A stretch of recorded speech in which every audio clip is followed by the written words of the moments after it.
وہ شان خلق دو عالم، درود ان پر سلام ان پر میرے مولا، یہ موقع دے کہ ختم الانبیاء دیکھوں۔ اس لیے حضور پاک صلی اللہ علیہ وسلم نے یہ بات فرمائی، اطلبوا الجنۃ جہدکم واحربوا النار جہدکم۔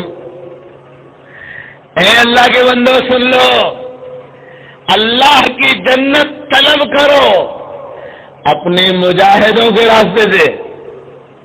جنت ملے گی مجاہدوں سے، جی، طبیعت کے خلاف کرنے سے، مزاج کے خلاف کرنے سے۔ رائے خدا بھی اسی لیے نکل دے، نکلو، جو مزاج کے خلاف ہے اسے برداشت کرو۔ جی، کون چاہتا ہے کہ بیوی بچوں کو چھوڑے؟ کون چاہتا ہے کہ اپنا کاروبار چھوڑے؟ لیکن یہ ہے کاروبار چھوڑ کر، بیوی بچوں کو چھوڑ کر، اپنے نفس اور طبیعت پر آنے والے بوجھ کو برداشت کرو، اسی کا نام مجاہدہ ہے۔ اطلبوا الجنۃ جہدکم، رائے خدا میں نکلے۔ ظاہر ہے کہ اپنی طبیعت کا کھانا نہیں مل سکتا کہ ہم جو چاہیں وہ کھائیں، جو چاہیں وہ پکائیں، وہ تو گھر میں چلتا ہے آرڈر کہ بیوی سے کہتا ہے آج دال گوشت بنا دے، جی، بیوی پوچھتی آج کیا بناؤں؟ آج ذرا بکرے کا گوشت بنا منگا، جی، ذرا بھونا بنا۔ ارے آج کیا بناؤں؟ انڈے کا سالن بنا۔ اب وہاں تو روزانہ اللہ نے استطاعت دی ہے، نئے نئے آرڈر، نئی نئی چیزیں، اور یہاں معلوم ہے کہ روز دال آ رہی ہے۔ کیا رہی؟ دال، صبح دال، شام دال، اور کیسی دال؟ پانی ایسی۔ ہاں، یہ بعض مرتبہ دال گلی نہیں ہوتی، دال ادھر ہے پانی ادھر ہے، دونوں ایک دوسرے سے ناراض ہیں، نہ دال پانی میں ملنے کو تیار، نہ پانی دال کے قریب آنے کو تیار، جی۔ اور ساتھی جب دیکھتا ہے تو پھر ساتھی پکانے والے، کیا پکایا رے، کیا پکایا، کیا دیکھ دیکھ کیسا پکایا۔ وہاں یہ بھی منع ہے کہ کچھ کہنا نہیں، بیوی تو نمک تیز کر دے تو چلا پڑتے ہیں، وہاں یہ بھی ہے کہ برداشت کرو، اللہ نے تیرے مقدر میں یہ رکھا ہے۔ اگر اللہ یہ بھی نہ دیتا تو کیا کرتے اللہ کا؟ ارے کچھ بگاڑ سکتے تھے کیا اللہ کا؟ جی، اللہ نے دال روٹی کھلائی، اللہ کا احسان ہے۔ اللہ یہ بھی نہیں کھلاتا تو کیا کرتے؟ تو مزاج کے خلاف ان چیزوں کو اللہ کے لیے برداشت کرو۔ یہ ہے مجاہدہ، یہ ہے قربان، اسی کو کہتے ہیں مجاہدہ۔ سونے کا جی چاہ رہا ہمیں صاحب کریں، چلو تعلیم میں، جی، سونے کا جی چاہ رہا تعلیم میں چلو۔ کچھ کھانے کا جی چاہ رہا ہے، کہہ رہے تعلیم میں بیٹھو۔ بعض مرتبہ عبادت کرنے کا جی چاہتا ہے، ہمیں صاحب کہتے چلو گشت میں، ملاقات میں۔ اب طبیعت تو یار اپنے قرآن پڑھ رہے تو مولوی صاحب امیر صاحب زبردستی گشت میں بھیج دیے۔ کہا نہیں، یہ اجتماعی عمل ہے، قرآن کا پڑھنا تیرا انفرادی عمل ہے، ذکر کا کرنا تیرا انفرادی عمل ہے، وہ بعد میں کر سکتے ہو، لیکن یہ اجتماعی عمل ہے۔ جب اجتماعی عمل آ جائے تو انفرادی عمل قربان ہو جائے گا، جی، اس کو آگے پیچھے کیا جا سکتا ہے۔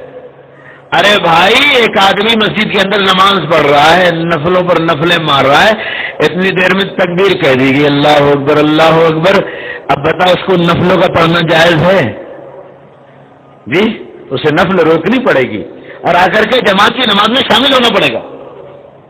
تو اجتماعی عمل ہے، چاہے کھانے ہی کا کیوں نہ ہو، چاہے سونے ہی کا کیوں نہ ہو، اجتماعی عمل کی خصوصیت ہے۔ جب اجتماعی اعمال آئیں گے تو انفرادی اعمال قربان ہوں گے، آگے پیچھے ہو جائیں گے۔ تو اب اجتماعی عمل آیا ہے تو اب صاحب اجتماعی عمل ہے، دین کی دعوت ہم تو نکلے ہی اسی لیے، کام ہی یہی ہے کہ اللہ کے دین کے داعی بن کر کے پھرے۔ اور دیکھو یہ سارے کے سارے بہانے ہیں، اللہ کی قسم۔ اللہ کے نبی صلی اللہ علیہ وسلم اپنی دعوت کی محنت میں بہت بہت بے چین رہتے تھے، اتنا بے چین کہ میرے دوستو کہ اللہ پاک کو کہنا پڑا کہ اے میرے حبیب، کیا آپ اپنے آپ کا گلا گھونٹ کر کے ہلاک کر ڈالیں گے؟ لعلک باخع نفسک الا یکونوا مؤمنین۔ حضرت مولانا الیاس صاحب رحمۃ اللہ علیہ کو اتنی گھٹن تھی، اتنا درد تھا کہ مولانا علی میاں ندوی رحمۃ اللہ علیہ نے لکھا ہے کہ مولانا الیاس صاحب رحمۃ اللہ علیہ نے 25 سال آنسو بہائے۔ کتنے سال؟ 25 سال۔ آنسو بہائے ہیں، تب اللہ نے جا کر کے مولا الیاس رحمۃ اللہ علیہ پر یہ کام کھولا. ہمارے ملک کے صدر تھے ڈاکٹر ذاکر حسین صاحب، جامعہ ملیہ سے آتے تھے فجر کی نماز پڑھنے کے لیے مرکز نظام الدین میں، جامعہ ملیہ کھلے کی طرف ہے، فجر یہاں پڑھتے تھے. کہتے میں آتا تھا تو مجھے پاس کے جنگل سے کسی کے رونے کی آواز آتی تھی اور بہت بے چینی کا رونا ہوتا تھا. میں سوچتا تھا کہ آخر کون رو رہا ہے، کون اتنا بے چین ہے. ایک روز میں نے سوچا کہ آج تو دیکھوں گا. اچھا وہ آواز نماز کے وقت رک جاتی. ایک روز میں نے سوچا کہ دیکھوں گا کہ کون ہے. جھاڑیوں میں چھپ کر کے بیٹھ گیا. میں نے نماز کے قریب دیکھا کہ ایک آدمی نکلا اور چادر میں لپٹا ہوا اور نظام الدین کی سیڑھیوں کی طرف بڑھا. میں بھی پیچھے پیچھے، اس زمانے میں اتنی لائٹ وغیرہ تھی نہیں. کہتے جب اندر جا کر کے لائٹ کی روشنی میں دیکھا تو حضرت مولانا الیاس صاحب رحمت اللہ علیہ تھے، جو پوری رات اس جنگل میں روتے تھے. کیسی بے چینی رہی ہوگی، کیسا درد رہا ہوگا. یہ ٹہل رہے ہیں گھر میں، جی ٹہل رہے ہیں، بیوی بھی اس بے چینی کو دیکھ کر کے بے چین ہو گئی. کہنے لگی کیا بات ہے، کیوں اتنا بے چین ہے، کیوں اتنا پریشان ہے.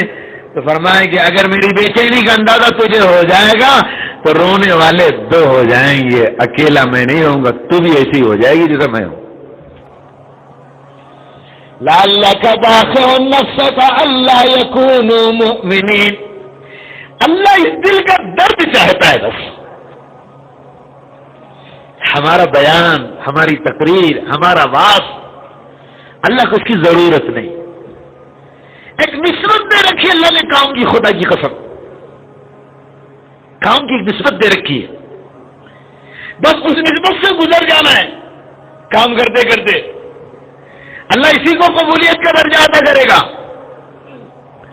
تو اللہ اپنے نبی سے کہا لعلک باخع نفسک الا یکونوا مؤمنین ان نشأ ننزل علیہم من السماء آیہ فظلت اعناقهم لها خاضعین.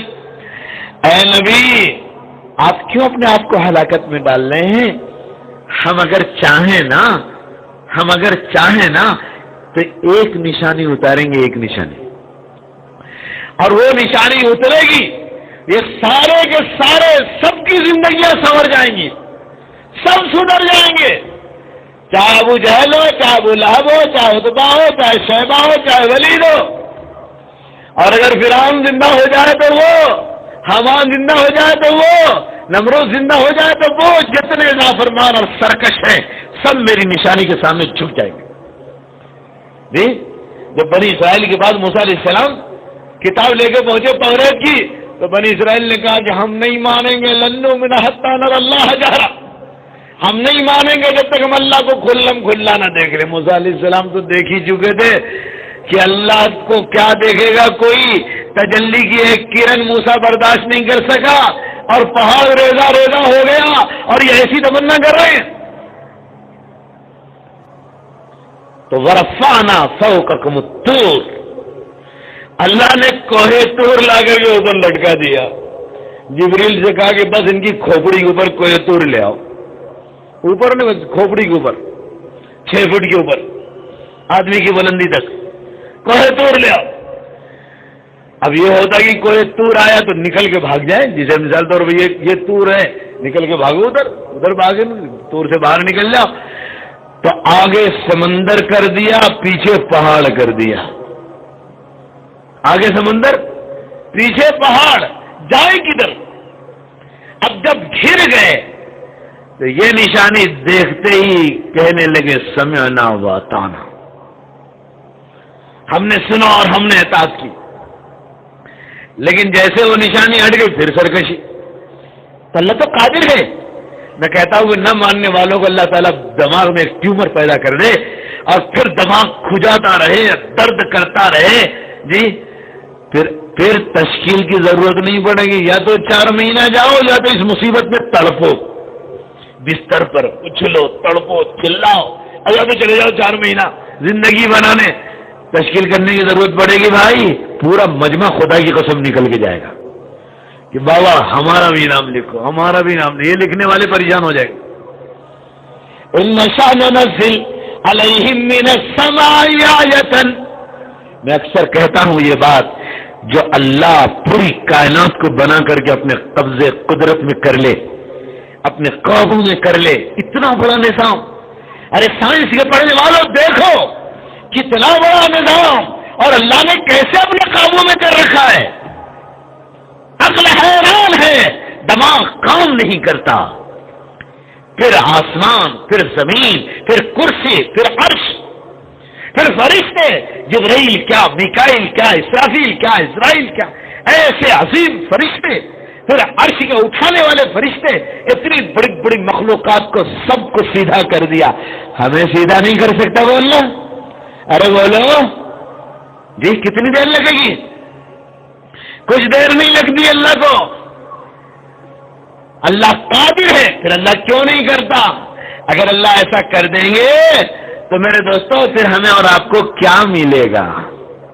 کہا تم محنت کرو، تم نکلو میدانوں میں، تم میرے بندوں کو دعوت دو، تمہاری ایک بول میرے نزدیک اتنی قیمتی ہے، یہ کائنات کی کوئی شے اس سے بہتر نہیں، کوئی چیز اس سے بہتر نہیں، ایک بول ٹوٹے پھوٹے جی جو اللہ دل میں ڈالے، ایمان کی بات، اعمال کی بات، اخلاق کی بات، اللہ کی معرفت کی بات، اللہ کی پہچان کی بات، اولم ممن دعا الی اللہ، جی اے شہر کے رہنے والے، اے دیہات کے رہنے والے، اے نہیں بولنے آتا پھر بھی بول، میرا بول بول جی۔ حضور پاک صلی اللہ علیہ وسلم اپنی امت کو دائی بنا کر کے گئے ہیں کہ اللہ نے دسترخوان لگایا ہے، اے میرے امتیوں جاؤ دعوت دو اللہ کے دسترخوان کی، تاکہ اللہ کے بندے اللہ کے اس دعوت کو قبول کریں۔ یہ بہانہ ہے، عطا کرنے کا بہانہ ہے خدا کی قسم، ورنہ اللہ کو کسی کی ضرورت نہیں، اس لیے کہتے ہیں تبلیغ میں نکلنے والا اپنی ذات کے لیے نکلتا ہے۔ اطلبوا الجنة جهدكم واحربوا النار جهدكم، ارے جنت طلب کرو اپنی قربانیوں کے راستے سے، اور جہنم سے بھاگو اپنی قربانیوں کے راستے سے۔